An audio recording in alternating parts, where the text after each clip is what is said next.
ምን መጣ ብዬ በድንጋጤ ከተኛውበት ተነሳውና አልጋው ላይ ቆምኩ። ኢንስታግራም ላይ ነበር የተዋወቅነው። ከዕለታት አንድ ቀን ኢንስታግራሜን ስከፍት መልእክት ተልኮልኛል። እዮብዬ ግጥሞችን እንዴት እንደምወዳቸው እኮ ብታይ።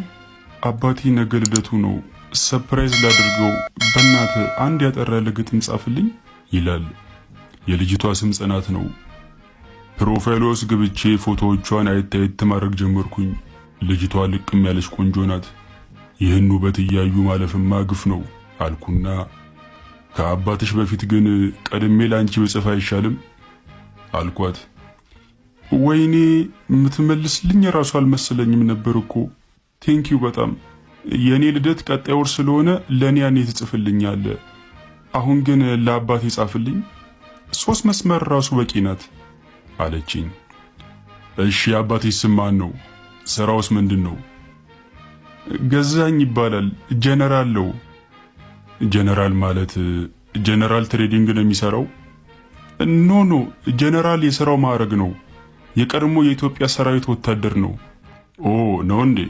እሺ በቃ 3 ደቂቃ ስጪኝ አልኳትና ሰው ፈርቶ ሲደበቅ ቆልፎ መስኮት በር ጀነራል ገዛኸኝ ክላሹን አንግቦ ይጠብቃል ድንበር የሚል ግጥም ጽፌ ላኩላት።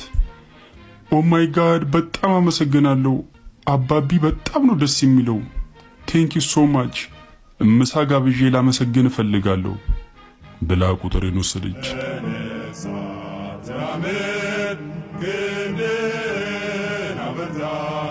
አንድ ሬስቶራንት ቁጭ ብለን ምሳ እየበላን ነው። እዮብዬ መቼም በአካል አገኘሃለሁ ብዬ አስቤ አላውቅም ነበር እኮ። በጣም ነው ማደንቅ። አባቢ ደግሞ የጻፍክለትን ግጥም አንብቤለት እንዴት እንደወደደው ብታይ።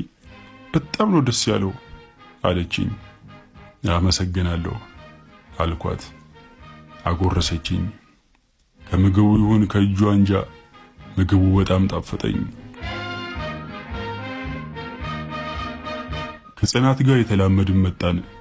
ቤቷ ወስዳ ግጥሙን የጻፈው እሱ ነው ብላ ከአባቷ ጋር አስተዋወቀችኝ። በጊዜ ሂደት ፍቅር ውስጥ ገባን። እንደ ቤተኛ ቤታቸው መመላለስ ጀመርኩ። የሆነ ቀን እነሱ ቤት ቁጭ ብለን እዮብዬ አለችኝ። ወዬ ልደት ቀጣይ ሳምንት ነው አይደል?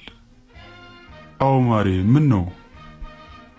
ጆሮዬ ስር ገብታ ድንግልኔ ልሰጥ አስቤያለሁ፣ ትወስደዋለሽ አለችኝ። ደነገጥኩና ኧረ አባትሽ ቢያውቁ ድንግልናሽን ከመውሰዴ በፊት ነው ቀድሞ ነፍስ የሚወስዷት አልኳት። ፈሪ አባቴ ቀጣይ ሳምንት ወደ ጦር ግንባር ይሄዳል አለችኝ። እኮ ከጦር ግንባር ሲመለሱ ደግሞ እኔን ግንባሪን ብሎ ይደፉኛል። ደግሞ አባትሽ የቀድሞ ሰራዊት አባል አይደሉ እንዴ? የምን ጦር ሜዳ ነው የሚሄዱት? ነው ወይስ ዚያድ ባሬ ከሞት ተነስቶ ድጋሚ መጣ? ሰሞኑን የቀድሞ ሰራዊት አባላት ሀገራችሁን አግዙ ተብለው ተጠርቷል። ስለዚህ የዛን ቀን ቤት ማንም አይኖርም በላ ጉንጬ ሳመችኝ።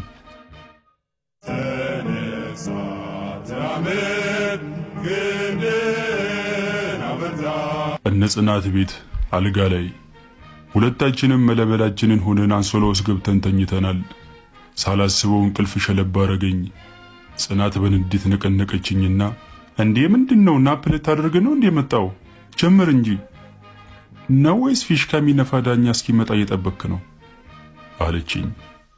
በትዝብት እያየኋት ጽናትዬ ግን ጽናትሽ ይገርማል እውነት አልኳት። እንዴት?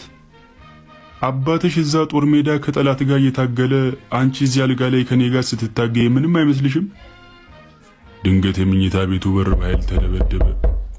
ምን መጣ ብዬ በድንጋጤ ከተኛውበት ተነሳውና አልጋው ላይ ቆምኩ። በሩ ለሁለተኛ ጊዜ እንኳን ሳይንኳኳ ተበረገደ። የጽናት አባት የማረግ ልብሳቸውን እንደለበሱ የተንጎማለሉ ወደ ውስጥ ገቡ።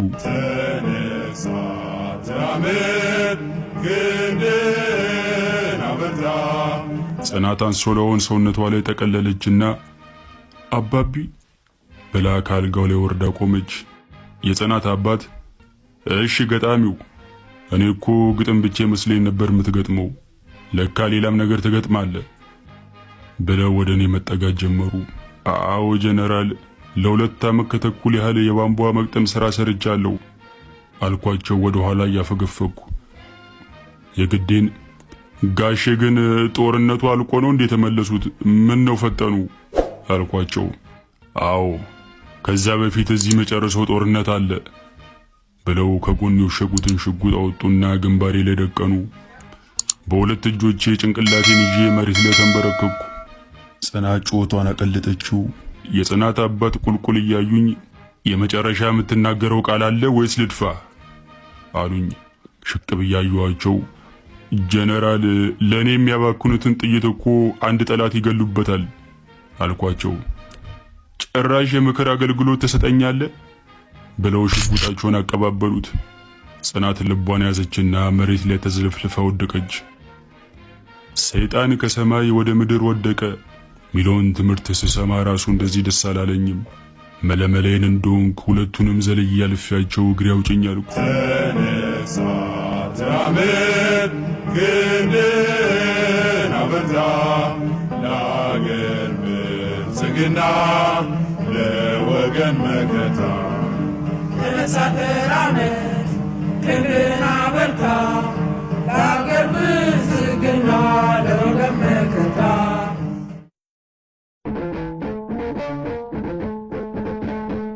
በሳምንቱ ጽናት ደወለች። ይህች ልጅ ካልተደመሰስኩ አትፋታኝም እንዴ ብዬ ስልኩን አነሳሁትና ሄሎ የኔ ፍቅር ደህና ነህ? አለሁ የመኖር ሁለተኛ እድል የሰጠኝ ፈጣሪ ክብር ምስጋና ይግባው አልኳት። ሰማኝማ የዛን ቀን እኮ እንድታመልጥ አውቄ ነው የወደኩት፣ ምንም አልሆንኩም ነበር አለችኝ። እግዚአብሔር ያክብርሽ። አሁን ታዲያ ምን ፈልገሽ ነው የደወልሽው? አይ የዛን ቀን ድንግሌን ስላልወሰድከው ዛሬ እንድትወስደው ብዬ እኮ ነው አለችኝ። ከፈለግሽ አሽገሽ በሞተረኛ ላኪልኝ እንጂ እኔ እንደሆንኩ አልመጣም አልኳት። እውነት ዛሬ አባቢ አይመጣም ለሥራ ሶማሊያ ሄዷል ብላ ማለችልኝ። የኔ እናት ሶማሊያ አይደለም ሰማይ ቤት ሄዷል ብትኝ ራሱ አልሰማሽም ተይኝ አልኳትና ስልኩን ዘጋሁት። ከ15 ቀን በኋላ የሬዲዮ ጣቢያ የቀያየርኩ እያለ ድንገት የጀነራሉ ንግር ከቤት መውጣት ጠብቆ ቤት ድረስ ስተት ብሎ በመግባት የጀነራሉ የገዛ አልጋ ላይ ከጀነራሉ ሴት ልጅ ጋር ዓለሙን ሲቀጭ እጅ ከፍንጅ የተያዘው ወጣት በጀነራሉ ፈርጣማ ክንድ መደምሰሱ ተሰማ የሚል ዜና ሰማው። ውስጤን የተደበላለቀ ስሜት ወረረኝ። ተንበረከኩና እኔ ሚዳቆን ከአንበሳ መንጋጋ ያስመለጥከኝ አምላክ ክብር ምስጋና ይግባ ብዬ አምላኬን አመሰገንኩ።